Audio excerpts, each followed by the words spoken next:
11-ci bu. 10 жыл өтсе de takır özgürülüp sınırға çerkinler ay. Ay Altınbek, sen adam boysun deçilеңіз. Adam болып тұрмын ба ең? 10 жылда bir жол olur. Sen сөзсіз başın gerek. А мен кимменен барам? Вот. Мен бе? Тату 3 күнде өкөз, Палеоло, sen менден қаяқта актер? Бұл бізден 11-ci Б класс. Sen ne классташтарыңды базалғантасың ба? 10 жылдықта жалаң арам нәрселер болчу эле башкалардыкычы. Мушташ, аялыңыз канмай, тринк акчасын угуп жүрүп. Көр албастык. Биз карачы кандай сон керемет жерде сон жогулдук, Мен ұнтып қалдыңар. Сен кимсиң? Мен сырғақ. 7-ден 9-ға чейин оқыдым білесілер мен. Лукас Гөмөт, Саид Илай. Он депутат Жогорку кеңеши. Почему все твои друзья называют меня Аяш?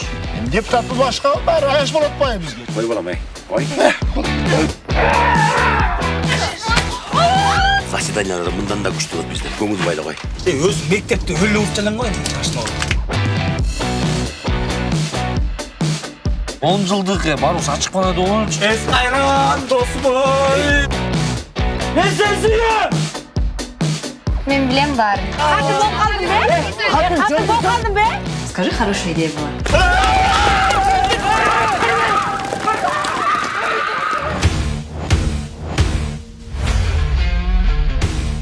Классташтар, егер 20 жылдықта ушундан чогулбай эле колчу суранычы. Көптөн бери батиралууну кыялданып келесиз бе? Анда сиздер үчүн эң жөнөкөй жана эң ыңгайлуу жолун сунуштайбыз. Келечек кооперативинин Кыргызстандын бардык аймактарына жайгашкан кеңселерине келип консультация алыңыз. Экинчиси, катарга турган соң Кыргызстандын бардык аймактарынан каалаган суммага жер-там же болбосо квартира издей баштасаңыз болот. Үчүнчүсү, тапкан соң ошол үйдүн турган баасынан болгону 25%-ын сиз чыгарасыз, ал эми калган 75%-ын келечек турак жай кооперативи төлөп берет. Дал ушундай шарттар менен бир гана үй эмес, машина же болбосо спецтехника да алсаңыз болот. Жана эң башкысы, үйдүн бардык документтери сиздин атыңызга катталат. Сиз батир алган сумманы 10 жыл ичинде бирдей төлөмдөр менен төлөп кутулсаңыз болот. Келечек кооперативи буга чейин 400дөн ашуун үй бүлөлөргө батир алганга жардам берди. Кийинки кезек сиздерде. Андыктан кыялыңызды келечек кооперативинен бирге орундатыңыз.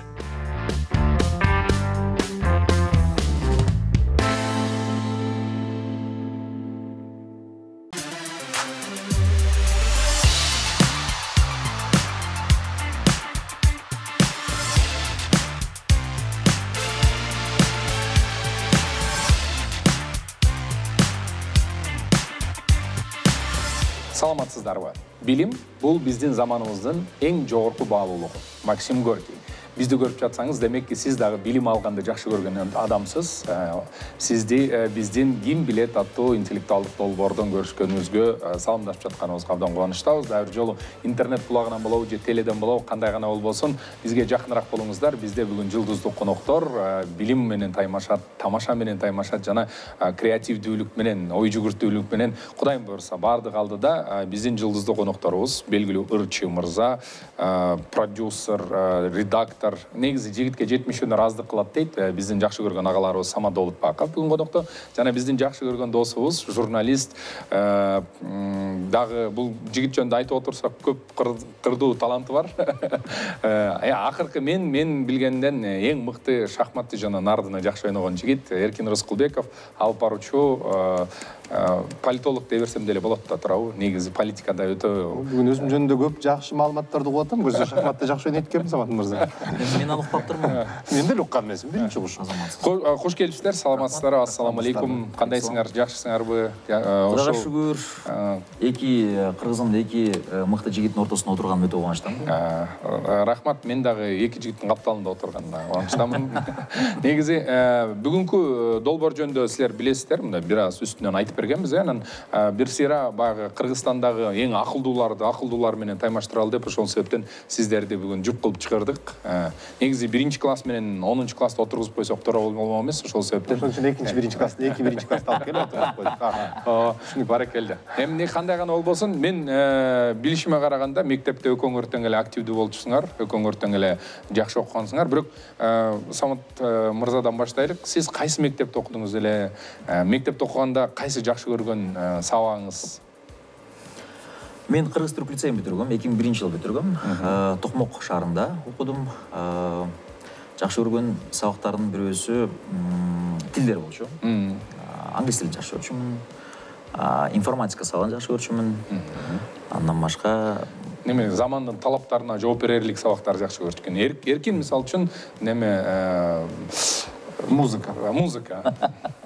Жоо болсо баягы сокмо согуу. Музыканы барысы жакшы көрчүсүз менимче.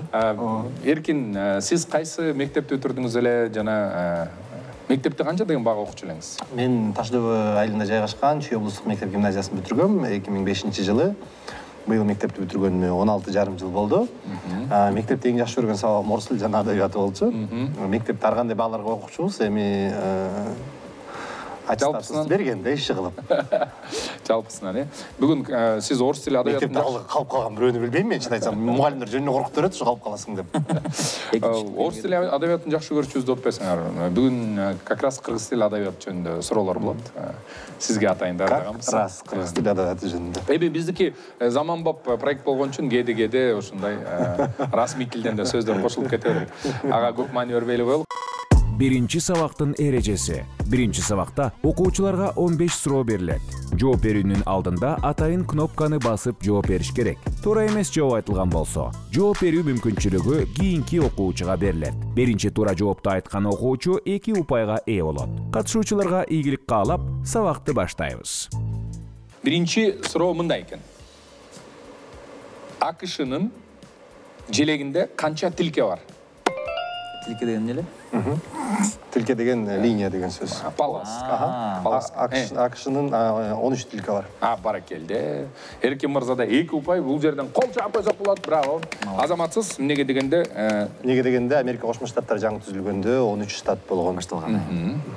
7 кызыл, анан 6 азыркы жылдыздары болсо, азыркы штаттардын саны. Баракелде. Мына сага. Эркин Американын тарыхын аябай жакшы билет экен, э? Сизге салам. Баракелде. Кийинки суроо.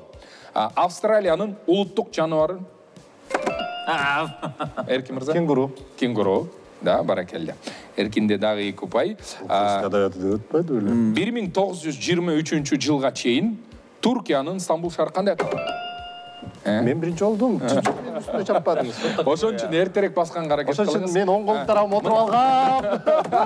Мен бул передачаны келатканда көрүп келгем да, Самат мырза. Мындай кылалык. Самат мырза жооп берсин. Константинополь азаматсыз. Эми негизи жеңил эле. Кеттик 4-чү суроо. Даярсыңарбы? Пенициллинди ким ачкан? Азыр айтаман. Белгилүү эле ат, көп эле жүрөт. Пенициллинди ачкан доктор, мен билем. Жардам бериш үчүн кол көтөрүп агай дешиңер керек. Эми кечиресиздер, бүгүн шарттар ошондой. Жардам бересизби? Эгер кыргыз боло турган болсо, биз мындай Сашке деп эркелетмекпиз. Самуэль. Фамилиясы сурадасыздар, э? Эми атын айтып эле койдум окшойт. Александр. Понятно. Жана мен пенициллин ачылган окуясын билем да. Анын үй кожойкеси, үйүндө иштеген домработницасы көпкө чейин чашкаларды жубай койгон, чыныйларды. Көгөрүп кеткен, анан ошо көгөргөндөн пенициллин табылган да, кожойкесинин аты да эсимде, Петти. Бирок окумуштугун атын эстей албай атам го. Ачкан адамдын аты бирок Петтиге чейин билет экенбиз. Дагы бир эрбиз подсказка бересизби? Эми кийинки ким эле? Койдтон кийин ушундай болуп калдым мен. Ооба, айтпа. Мейли, анда фамилиясын баш тамгасын айтайын. Ф. Ф. Оруспу? Жок, орус эмес да. Флеминг. Баракелде. Эркин мырза дагы 2 упай, Александр Флеминг. Кеттик. Кийинки суроо. Даниянын еврого чейинки акча бирдиги. Франк болуш керек. Данияныкы. Францияныкы. Жок. Крона. Крона. Эркин мырзада дагы 2 бар. Данияда. Самат бекем көптөн бери Европага барбаган билинип калды.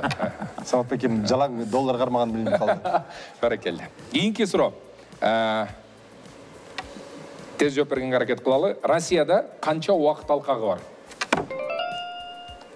Россияда 12 убакыт алкагы бар. Туура эмес? Самат мырза. Подсказка 12-ден аз. Ооба, эми 12 максималдуу да эми. Ошону мен да ушундай ойлоп атам. Азыр экөөбүз эми казинодо эле болуп болуш керек. Жок, мен жок. Баракелде Самат мырзада 2 упай. 11 алкагы бар. Анда эмесе тарыхтан Леонид Брежневдин 18 жылдык бийлиги аяктагандан кийин ким коммунисттик партиянын башкы болгон? Колум ооруп калды. Самат мырза? Мен Эркин Андропов. Баракелде. Бул бүт эле өзү чап эметип атат. Мен үстүнөн колун чапып атам. Мен эме сурабай калган турбайбы? Жеңип алган катышуучуга эмне болот? Саматка жөн эле жаман көрүнүп атам мен. Мотивациясы жеңип алган адамга бизден алкыштар болот. Ал эмесе Юрий Андропов туп-туура. Кийинки суроодо өтө тездикте тарап калат. Мен оюмчачы, Самат мырза, сиздин бир эң чоң мен астынан басып атам. Эмне айтайынбы? Сиз колуңузду монтоп турбайсызбы? Чыгарганда кол, мына мисалы, ошон үчүн колду монтоп кармап турсаңыз. Жок, болбойт дебедиңби? Жок, мен муну чапканда үстүнө коюп алган болбойт. Мен колумду чапсам, астыда ооруп атат, колум үстүнөн Саматта чаап салып атат. Эки жагыма колум жанчылып калды. Негизи эми баягы билим өтө назик. Ой, мен бул колума бул жагы биягы да ооруйт экен, биягы да ооруйт. Мен бул колума эң эле көп дегенде микрофон карабайм, күрөк карап, жер казап дейсиң. Самат экөөбүзгө бир неме лайфхак. Монтип кармап турсаңыз, мынтип басып койгонго эле. Басып койгонго. Мынтип эле үстүнөн эле кармап тура берсеңер болот. Бирок эми Саматта экинчи лайфхак, экинчи колуңар мен колдорум кармап турсаңар. Кеттик. 8-чи суроо. Жер бетинде эң чоң материк. Эң чоң материк. Евразия. Баракелде. Туп-туура эми жеңил эле. Кийинки дагы мектептеги математикадан суроо 9 жер 7. Самат эке. 63 баракелде. Анда эмесе кийинки суроо Тарас Бульба повестинин автору. Тарас Бульбанын тиги эмесинде. Мен билем. Жок, эми Тарас Бульба повестинин автору бул Я тебя породил, я тебя убью деген. Да, естественно, эту цитату все знают.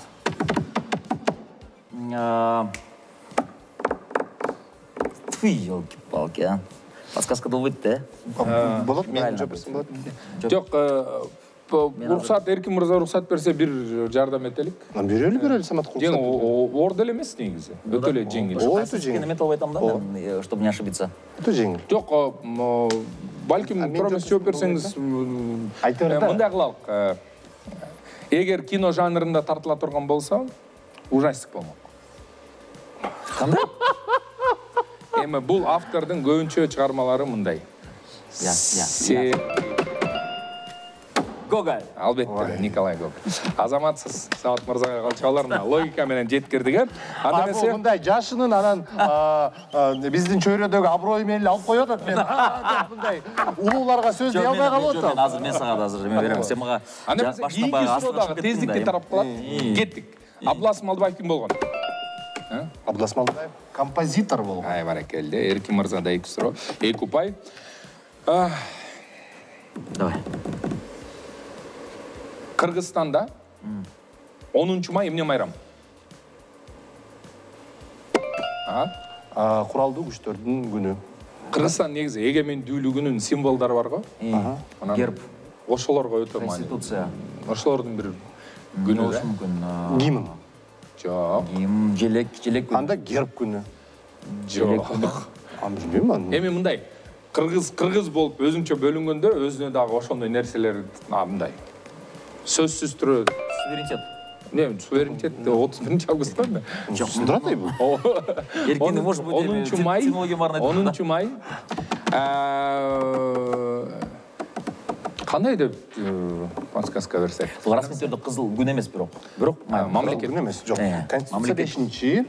Желек мартта. Жок, бул желек кимдерге тиешеси жок экен. Так, жок просто калп айтпасам сот күнү. Сот күнү эмес. Жардам берейинби? Жардам бериңиз. Тем более мен жооп берем, азыр жардам берем. Анда мындай жардам берейин. Бирок бат жооп берген аракет кылгыла. Отур мен бүттү да. Бүткөн жок, анда эреже жок. Акың бүттү да, жаңы жооп бердим. Акы бүткөндө мага кетет. Айт.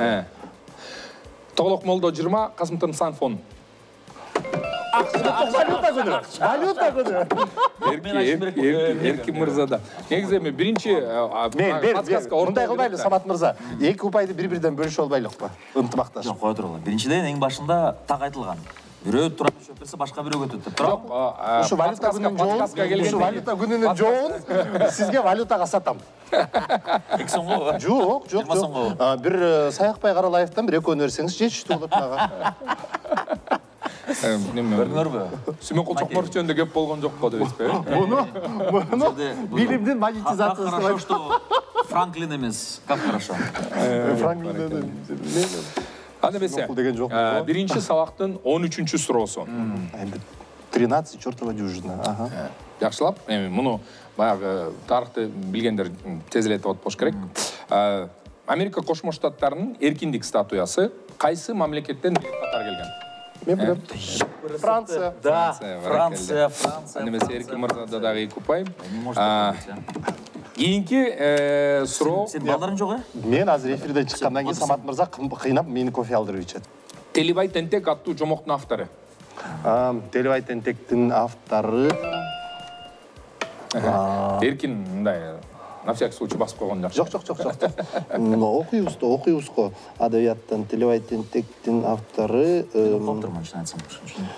Алык Осмонов Толубайсынын чыныгы, Телебай Тентектики. Деле Алык Осмонов болуш керек эле. Жок. Анда мен айтам азыр.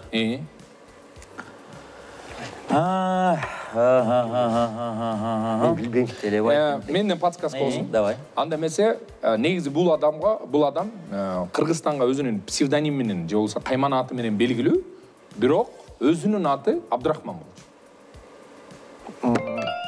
Тоголок молдо. Баракелде. Анда эмесе Эрки мырзада 2 упай, Тоголок молдо. 15-чи суроо. 15-чи суроо. Бул жаман экен, жакшы эле достошуп келген экөө уруштуруп чыгып жөнөткөн бул эфир. Мен ойлогом ушу РТС кишилерди уруштурган мен эле болушум керек десем, кубатта уруштура турбайбы бул каналды. Кийинки суроода тездикти талап кылат. Лондондогу Вестминстер сарайында кайсы достопримечательность жайгашкан? Вестминстер сарайында өтө белгилүү бир жери бар. Сарайында? Сарайдын ичинде, Сарайдын ичиндеби? Мен жанында болуш керек. Өзү эле достопримечательность, бирок андан дагы мындай дүйнөгө Вестминстердеги элдер билбеши мүмкүн, бирок ушул жерде андан да көбүрөөк билишет. Лондонду кандай? Вестминстер өзү билиши мүмкүн эмес. Лондондогу Вестминстер сарайында ушул достопримечательность жайгашкан. Ал тирүү эмес? Жок, достопримечательность. Достопримечательность может быть разная. И вы тоже достопримечательность нашей страны. Самат Дөлөтбаков достопримечательность Кыргызстана. Королеваны айтат, жайгашкан. Жок, Вестминстер сарайында. Сарайында, э? Эми мен болжолдоп көрөйүн. Биг Бен. Баракелде 2 упай Эрки мырза. Сарайында экен ал. Вестминстер сарайынын үстүндө жайгашкан сааттын аты Биг Бен деп аталат. Анда эмесе Эрки мырзада 2 упай. Биг Бен эмнеге Биг Бен аталып калган айтып берейинби? Биг Бен эмнеге Биг Бен деп аталып калган? Бизде эле мугалимдер жок. Агай, сиз билесизби эмнеге Биг Бен деп аталып калган? Көрүүчүлөр үчүн маалымат болсун, Эрки мырза. Ошол сарайды мен азыр билдим сарайда экенин. Ошол саатты салып аткан прорабтын аты Бен болгон, ал өтө чоң киши болгон. Анан баары тең аны Биг Бен деп атай берип, анан ошол прорабтын атынан сааттагы Биг Бен болуп калган. Эми мындай бул окууну мен деле билчүмүн, эмнеге дегенде чоң адамдар жөнүндө окуяларды көп билет. Ошентип биринчи сабагыбыз жыйынтыгы чыкты, 15 суроо узаттык. Менин оюмча эң татыктуу таймаш болду. Бирдей келатасыңар. Азыр жыйынтыгын көрөбүз. 15-15 деп коермуз, болду. Биз ынтымакташып кетебиз. 15-15 болбойт да, же 16 же 14. Кечип математика жакшы эмес. Так, жок, жана бири-бирден бөлүшүп албадыкпы ынтымакташып.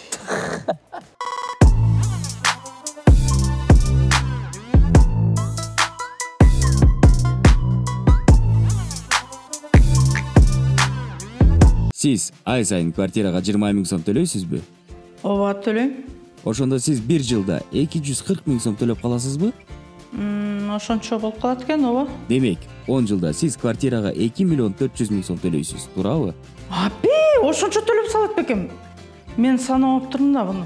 10 жыл төлөсөңүз, квартира сиздики болобу? Жок, меники болбойт. Мен квартирантмын да. Любой момент чык десе бошотом да. Азыркы төлөп жаткан 20 миң сомуңузду өзүңүздүн квартираңызга төлөйт белеңиз? Албетте өзүмө төлөмөкмүн да. Анда төмөнкү номерлерге чалыңыз. Ошондо адресиңер каякта? Аха. Всё, чыгып атам, барып атам уже. Экинчи сабактын эрежеси. Бул сабакта окуучуларга дүйнөдө белгилүү болгон 5 факт берилет. Ал фактыларга туура жооп берген окуучуга 2 упай, ал эми күлкүлүү жооп бергенге 3 упай берилет. Кимиси таң калтыраарын ушул сабактан көрө алабыз. Экинчи сабак башталды. Того мамлекетинде аялга мактоо айткан эркек ушуну сөзсүз түрдө абзел кылыш керек. Үйлөнбөгөн жигитин да. Үйлөнө элек анан чоочун аялга мактоо айтып туруп сөзсүз түрдө үйлөнүш керек. Деп тамаштайын, бирок билбейм мен чын биринчи угушум. Эрки мырзада 2 упай бар. Эмнеге дегенде бул туура жооп. Туура жооп. Мактоо айткан эркек аялга үйлөнүш керек. Того мамлекет. Молодец. Эркинде деген Кыргызстанга Тогого жибериш керек. Того барышым керек болчу. Экинчи факт көтөлүк. Жакшылап пункткой укканга аракет кылыңыздар. Мындай.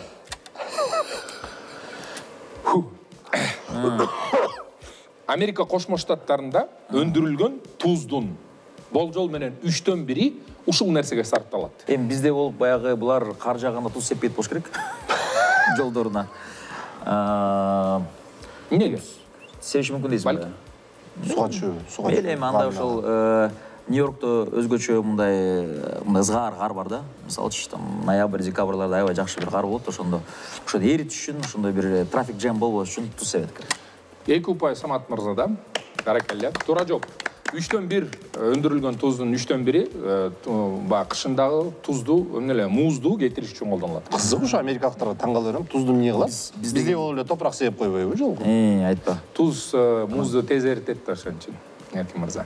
Эми ал эми күлкүлүү вариант күтөлү? Жок.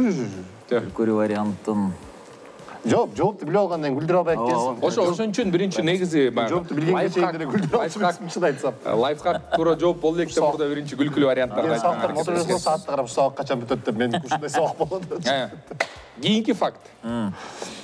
Америка Кошмо Штаттарына караганда Кытайда ушул нерсени көбүрөөк кылат экен. Англис тилин сөйлөө. Баракелла. Түшүнүп ошондо. Негизи эми таң калыштуу нерсе Америка Кошмо Штаттарында англисче сүйлөгөнгө караганда Кытайда англисчени көбүрөөк сүйлөшөт экен. Эмнеге дегенде Кытайдын саны көп да. Мен сага андан да жакшы факт берейин. Индустар андан да көп сүйлөйт.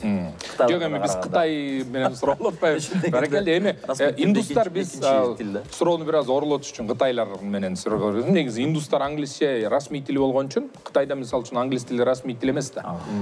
4-үнчү факт. Кеттикпи? Адам бир убакта коңурук тартып эмне кыла албайт? Адам бир убакта коңурук тартып ырды албайт. Анте турган болсок, коңурук тартып бас албайт. Сүйлөй албайт. Тамак жей албайт. Кино көрө албайт. Мен ойлойм, адам бир убакта коңурук тартып түш көрө албайт. Туура жооп Эрки мырзада аз замат. Туура жооп. Буга чейинки жооптор туура эмеспи? Бүтүр булар далар деле туура да. Сен коңурук тартып ырдай аласың да. Жок, эми бул эми суроодон өзү эле түшүнүктүү да. Самат мырза бул априори адам коңурук тартып атканда уктап атат деген нерсе да. Ошон үчүн бул бүт варианттардын баары чындык. Негизи чындык. Бирок эми бирөөсүң гана жазасың. Мен суроону туура жооп суроо беришим керек болчу экен. Адам уктап жатып коңурук тартканда Адам уктап жатып коңурук тартканда муну бир нерсени чогуу кыла албайт экен. Түш көрө албайт экен. Бирок да көп нерсени кыла албайт. Бас албайт. Ооба, бас албайт. Тамак жей албайт. Чүчкүрө албайт. Бирөө менен сүйлөшө албайт. Так что эч нерсе кыла албайт деп койсок туурараак болот го. Коңурук тартканда кыла албайт. Кеттик, кийинки факт. Ушундай чыр классташым бар эмнесин айтасың?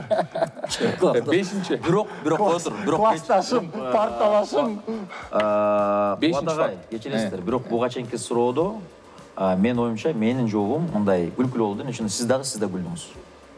Кайсы жоп? Ырдай албайт деген. Ырдай албайт деген. Мен оюмча күлкүлүү болду. Sen töle koysun bunu. Просто атайын айттым да ошону күлсүн деп. Серьезно говорю, атайын айттым.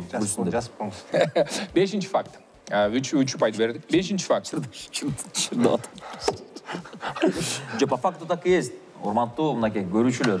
Чындап эле мен күлдүрүп айтсам булар. 17-нчи кылымда Туркияда силер жакшы көргөн Туркияда.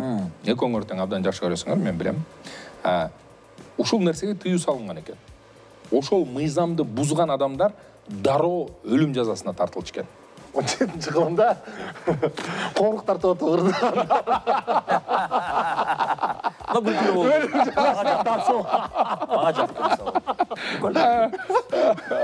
Уктап отурдап жүргөндөр өлүм жазасына тартылган. Бирок азыр туура туура жолун уксаң, азыр мисалы үчүн капталды мындай. Азыр уксаң нонсенс көрүнүшү мүмкүн да. Бирок ошол 17-нчи кылымда ушул нерсе үчүн өлүм жазасына чейин тартып калчу экен. Кофе? Кофе ичүү. Аракелде. Эки упай Эркин мырза кофе ичүү. Обалдеть. Вау. Кофе ичүү 17-нчи кылымда Түркия мамлекетинде өлүм жазасына чейин тартылганга чейин. Бул кофеин мындай.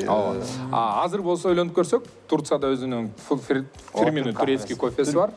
Арабтардын өзүнүн фирменный кофеси бар. Америка болсо Starbucks айтып аткан. Эртең менен кылганы, эртең менен ичкендер бар. Мен мисалы үчүн кофени өтө аз ичем, бирок мен билем Эркин мырзада, Самат мырзада өзү жакшы көрүшөт кофени. Ошон үчүн мен айтпам, бияктан чыгып, Самат мырза мага кофе сатып берет. Жана айтпадым билем. Аракелде ошентип 5 фактыбыз болду. Анда эмесе болчок болду, өтө кызыктуу талкуулар болду. Экинчи сабактын жыйынтыгын чыгаралы.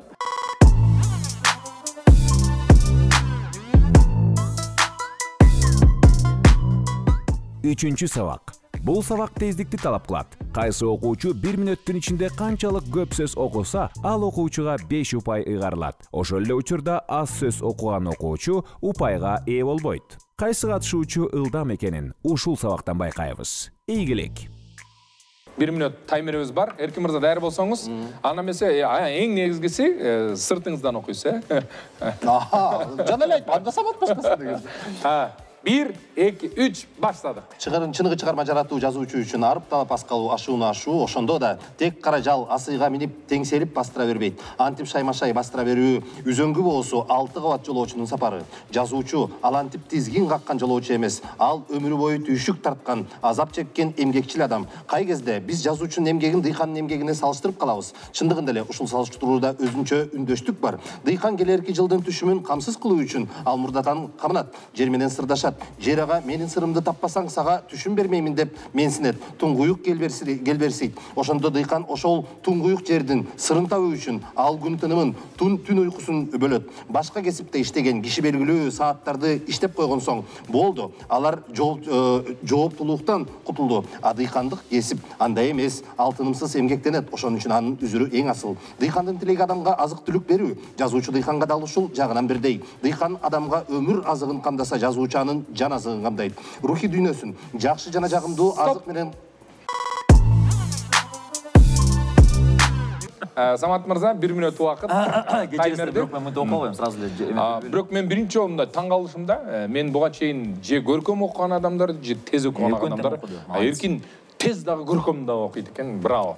Ал эмесе 3, 2, 1 баштадык. Чыны чыгарма жаратуу жазуучу үчүн арыпталып аскалуу ашууну ашуу. Ошондо да тек кара жал асыйга минип теңселип бастыра бербейт. Антип шаймашай бастыра берүү үзөңкү болсо 6 кабат жолоочунун сапары. Жазуучу ал антип тизгин каккан жолоочу эмес, ал өмүрү бою түшүк тарткан, азап чеккен эмгекчил адам.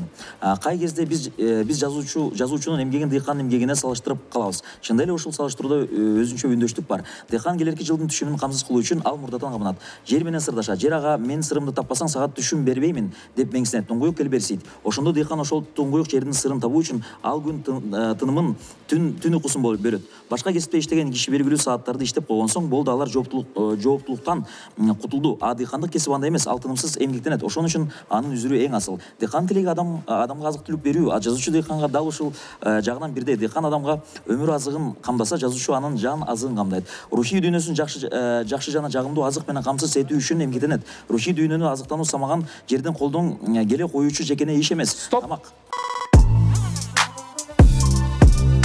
урматтуу достор, 3-чү сабактын жыйынтыгы боюнча, тез окуу боюнча Эркин мырза буга чейинки рекордтордун баарын жеңдиңиз. Куттуктайм, 156 сөз окупсуз. Өтө жакшы көргөзгүч. Ал эми Самат мырза 171 сөз окуп, 3-чү сабакта жеңүүчү болуп аталып, анан биздин буга чейинки 3 сабагыбызда 27-22 болчу. Самат мырза 5 упай менен ошону мен 27-27 деп теңеди. Поздравляю, коллега.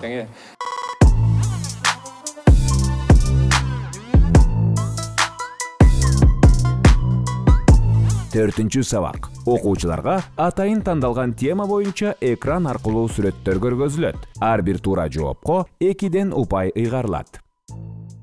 4-чү сабакта ийгилик каалайлык. Биринчи суроого көңүл буруңуздар. 1 сомдо кимдин сүрөтү чыгарылган экенин баарыбыз эле билебиз. Жеңил эле сүрөт, аябай эле. Менимче буга жооптун деле керек. Мидин Албаев, Абдулас Малдыбаев, Хусейин Карасаев, Касым Тынстанов. Кимиңер баштайсыңар? Бир жооп берсеңер. Экөөбүз тең жооп бере беребиз да, Ооба. Баштайсыз. Мен 1 сомдо биздин композитор Абдулас Малдыбаев. Самат мырза, Абдулас Малдыбаев туп-туура экөөңүздөрдө тең 2ден упай бар. Мындай кылсак болобу? Эркин баарын айтып берсин, мен кошула берейин. Деп ойлойсуз, мени аябай акылдуу ойлогонуңузга рахмат ушу. Мен Кыргызстанда эки эле киши акылдуу деп ойлойт, бирөө апам, бирөө Самат. Экинчи сурообуз мындай. Сиз апа десем болобу? Байкал көлү кайсы республикада жайгашкан? Байкал көлү. Кайсы республикада жайгашкан? Чечня, Алтай, Бурятия, Калмыкия. Кеттик. Эркин мырза биринчи жооп берсин, Мен Алтай деп ойлойм. Самат мырза? Туура эле Эркин. Алтайский край деп. Алтай, туура жоон көрөлү. Бурятия, экөөңөргө тең 0 упай.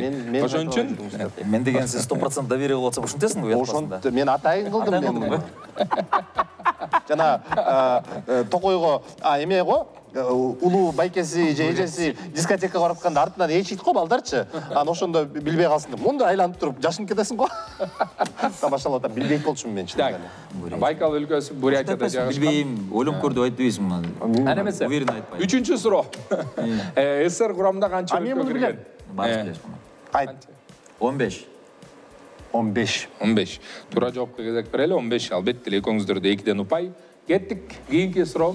Теодор Рузвельт ким болгон? Спортсмен, спорт адамы, президент, доктор жана революционер. Кана?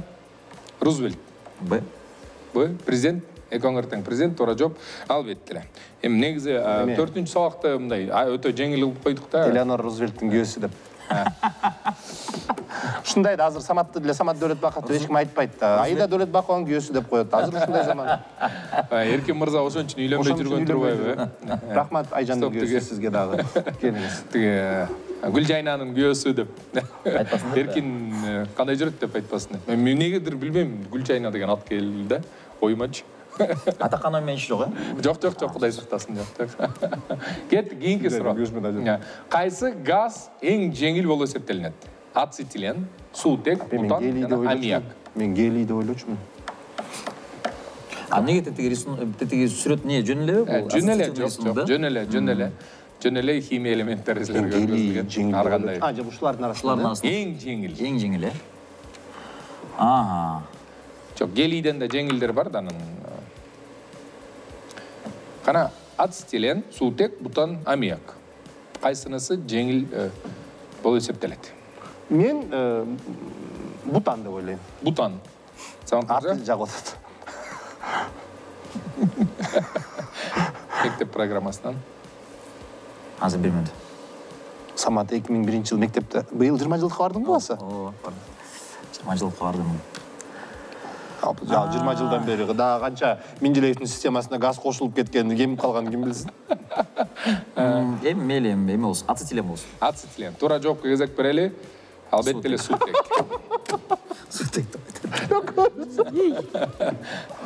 Водород. Суутек, водород. Кеттик ана эмесе кийинки суроо. Математика пи саны канчага барабар? Ой, билебиз да баарыбыз. Канчага? 3,14. Самат мырза? Б дедим. Албетте эле. Туп-туура жооп. Кеттик кийинки суроо. Пиге мен көп жолу сөгүнөм да. Руслан и Людмила поэмасын ким жазган? Мен муну билем. Гоголь, Пушкин, Лермонтов, Толстой. Ким жазган? Александр Сергеевич Пушкин. Баракелде. туура жооп, албетте эле Пушкин. Адам денесинде канча нерв бар? Канча дегени баягы эми километр, метр менен өлчөнүлө турган канча узундукта, аралыктагы эми адамдагы ар бир нервти мынтип чоюп жая турган болсо, канча аралыктагы нерв бар? 15 километр, 7 километр жана 75 километр. Биздин өлкөдө нервибизди кечке жок кыла берип азайып калган болуш керек биздики.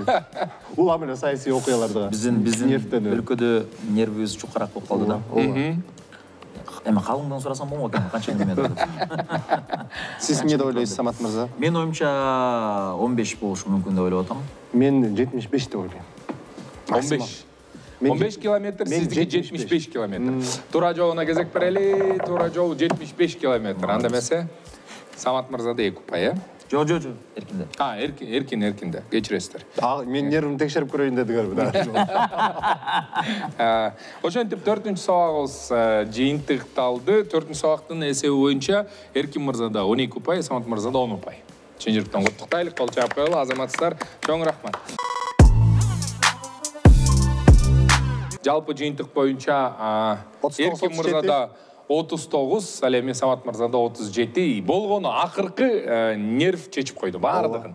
Бирдей келаткансыңар абсолюттук түрдө. 10 упайдан бар болчу, анан 75 километр менен Эркин мырза алдыга чыгып кетти да, ошентип бүгүнкү оюндун жеңүүчүсү нерв болбогондо абсолюттук ниче болду.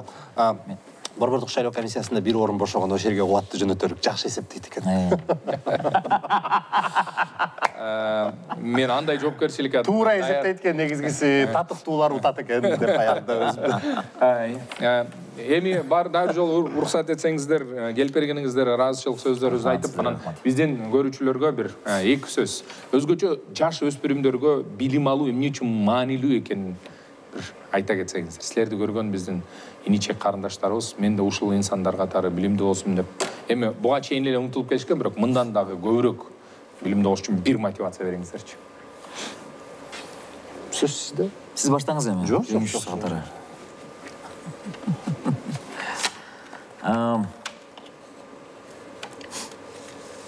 Бул телеберүүдө, бул долбоордо бир нече жолу кайталанган сөз болуш керек, макал болуш керек. Баягы бекерден айтылбайт экен. Билеги күчтүү бирди жеңет, билими күчтүү миңди жеңет депчи. Бул чындап эле ошондой. Негизи дүйнө жүзүндө байкап көрсөңөр, эң ийгиликтүү адамдар бул акылы менен дос болгон, убагында билимин алган, өзүнүн убактысын китептерге, ошо билимге сарптаган адамдар. Ошон үчүн мен ойлойм, ар бир адам ошо бизди көрүп аткан жаш болобу, өспүрүм болобу же чоңураак болобу, кайсыл жашта болбойлу, ар дайым ошо изденүүдө болушубуз керек. Мен да бүгүн мынакей Эркин менен катышып, дагы көп нерсени билбейт экенимди дагы бир жолу түшүндүм. Кудайым буйруса, Эркин да бүгүн мотивация берди. Кудайым буйруса да көп нерселерди дагы барып окуйт экенмин, үйрөнөт экенмин, да изденүүдө болот экенмин. Андыктан бул эч качан кеч эмес. Өзүбүздөн изденүүдө болуп, билимге умтулалы достор. Чоң рахмат. Эркин мырза. Рахмат, мен мындай адатта кошулам деп койчу элем. Бүгүн антсе болбойт да. Билим ачкыч экенин эч качан унутпаңыздар, урматтуу бизди көрүп аткан достор. Балким Самат мырза экөөбүз сиздерге бир жакшы модель эместирбиз, андай болбой эле койсун. Бийик бир жакшы өрнөктөрдү алыңыздар. Бирок билимге умтулуу болбосо, Ярославльден бери балык ташыган, арабага жармашып келбеген Ломоносов болбосо, анда дүйнөдөгү нечен илимдер ачылбайт болчу. Эгер билимге умтулган Лев Толстой болбосо, анда дүйнө «Война и мир» менен Анна Каренинаны окубайт болчу. Эгерде башын сайып коюп медицина билимдерин ала турган инсандар болбосо, анда биздин Ахунбаевбыз, биздин Мирахимов, биздин белгилүү инсандарыбыз бар деп биз мактана албайт болчубуз. Эгерде билимге умтулуп, бардык теорияларга каршы чыкпаган Генри Форд болбосо, балким биз дагы эле араба минип жүрмөкпүз. Балким билимге умтулбаган Стив Джобс менен Башка белгилүү илимпоздор болбосо, учурдагы технологиялар дагы нечен жылдардан кийин келет эле. Балким ошол тетиги Шекер айылында китептерди окуп, котормочу болуп иштеп, кийин өзүнүн билимин өркүндөткөн Айтматов билимге умтулбаса, биз бүгүн Гүлсарат менен Ильясты билбей калмакпыз. Билим бул жаңы ачылыштардын, билим бул жаңы революциянын, билим бул жаңы тепкиштин, билим бул жаңы жарыктын бир гана жолу, бир гана эшиги, бир гана булагы. Андыктан баардыгыңыздарды билим алууга чакырабыз, билимдүү болуңуздар. Чоң рахмат. Мына ошол менен бүгүнкү берүүбүздү жыйынтыктап жатып, акылман адамдар айтыптыр. Биз жолуккан ийгиликтүү адамдардын 100%-ын бардыгы акылдуу эмес экен. Бирок эң негизги биринчи жакшы сапаты бул талыкпастан эмгектенүү экен. Ошол себептен илимди дагы, билимди да талыкпай алышыңыздар керек. 100 жыл жаша, 100 жыл оку, 100 жыл билим ал деп жөн эле айткан эмес. Дагы бир жолу Эркин мырза, Самат мырза, сиздерге чоң рахмат, ийгилик каалайлык. Ар дайым ушинтип үлгү ойдон кала бериңиздер. Сиздерге ийгиликтерди каалоо менен биргеликте. Достор, дагы бир жолу айта кетчү нерсе, комментарийлерге жазыңыздар, лайктарды басыңыздар. Ал эми НТС каналынын көрүүчүлөрүнө эмки жумада жолугушканча сак саламатта болуңуздар. Чоң рахмат.